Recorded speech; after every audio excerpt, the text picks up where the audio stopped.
Principal, Monsieur le chef du deuxième groupe d'opposition. Monsieur le Président, la semaine dernière, j'étais en Mauricie et lorsqu'on parle aux gens de la Mauricie, de la loterie libérale des taxes scolaires, ils deviennent en colère. Monsieur le Président, en Mauricie, depuis 5 ans, les taxes scolaires ont augmenté de 58 58 d'augmentation.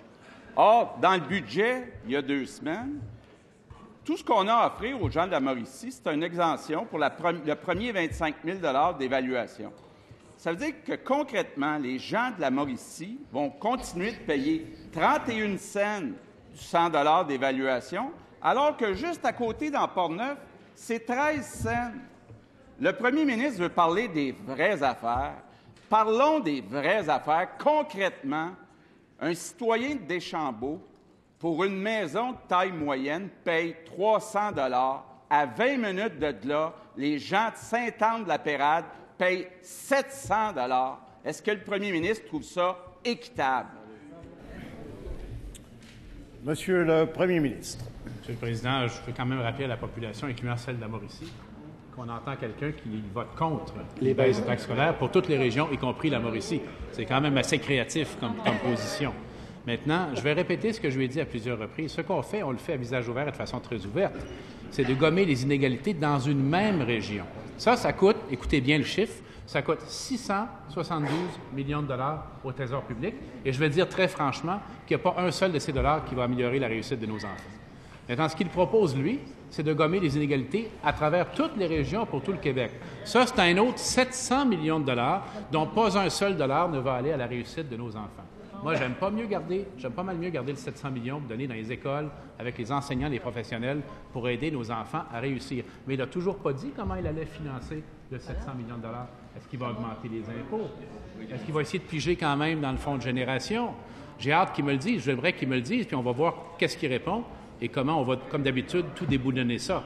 Alors, comme d'habitude, on laisse entendre des choses à la population. Il vote contre la baisse de taxes scolaires, puis il a le culot de venir en parler ici. Première complémentaire, Monsieur le chef du deuxième groupe d'opposition. On a tous entendu le premier ministre dire qu'il agit à visage ouvert. Donc, pour en parler longtemps. 300 $ à Deschambault de taxes scolaires, 700 $ à Sainte-Anne-de-la-Pérade. Il me semble que c'est facile à comprendre qu'il y a un problème d'équité. Pourquoi le premier ministre trouve de l'argent pour les médecins, mais il n'y a pas d'argent pour l'équité entre des gens qui habitent à 20 minutes de distance l'un de l'autre? S'il vous plaît. Monsieur le premier ministre. J'avais comme l'impression qu'il me parlerait des médecins dans ses réponses. Alors, je vais l'informer de quelques faits qu'il semble ignorer. Parce qu'il fait croire à la population qu'il va enlever 1 milliard de dollars aux médecins, puis il va le mettre pour payer sa mesure. Or, il y a une entente donc qu'il faut déchirer. Tout tombe à l'eau. Le 3,5 milliards qu'on a laissé sur la table, il revient sur la table, bien sûr.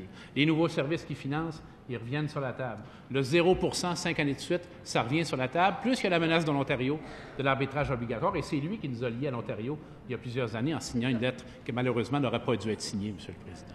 Alors, ce milliard-là n'existe pas, c'est une illusion, une des nombreuses illusions, comme celle lorsqu'il nous parle de la péréquation, ou lorsqu'il nous parle des barrages, ou des montants qu'il faut payer aux femmes pour avoir des enfants. C'est toute la même histoire. Deuxième complémentaire, Monsieur le chef du deuxième groupe d'opposition.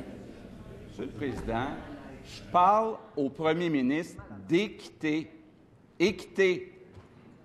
Comment il explique que les gens de Deschambault payent 300 $ de taxes scolaires en moyenne, puis les gens de Sainte-Anne-de-la-Pérade, 700 $?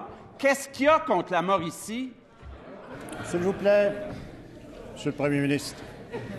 Alors, la Mauricie a plusieurs points en sa faveur. D'abord, l'excellente équipe de députés qui y travaille et qui représente les succès et les préoccupations des citoyens. Deuxièmement, l'économie florissante de la Mauricie. On n'a jamais vu en Mauricie une économie aussi florissante, que ce soit le taux de chômage, le nombre d'emplois créés, l'innovation qu'on y voit. C'est un renouveau économique extraordinaire en Mauricie. Il y a quelque chose là-dedans qui doit avoir à faire avec le gouvernement qui est en place depuis 4 ans, me semble-t-il. Peut-être. Alors, ce que je vais répéter, c'est qu'on baisse les taxes scolaires de tout le monde. De tout le monde. Il va voter contre, c'est son problème.